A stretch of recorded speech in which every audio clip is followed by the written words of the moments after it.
ಅಮ್ಮ ನಾಯಿ ತಗೊಂಬಂದು ಸಾಕನ ಅನ್ಕೊಂಡಿದೀವಿ ಕಣಮ್ಮ. ಏನು ನಾಯಿನಾ? ಆಗಲ್ಲ ಕಣಪ್ಪ. ಅಮ್ಮ ಪ್ಲೀಸ್ ಕಣಮ್ಮ, ನಿನಗೂ ಬೇಜಾರಾಗುತ್ತಲ್ಲ, ಒಬ್ಳೆ ಮನೇಲೇ ಇರ್ತೀಯ, ತಂದ್ರೆ ಚೆನ್ನಾಗಿರುತ್ತೆ ಕಣಮ್ಮ.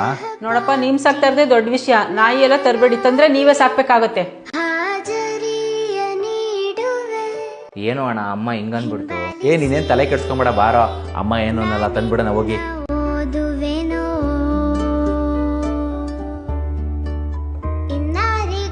ನನ್ನ ಮಾತು ಎಲ್ಲಿ ಕೇಳ್ತೀರಾ? ಕೊನೆಗೂ ತಂದ್ಬಿಟ್ರಾ?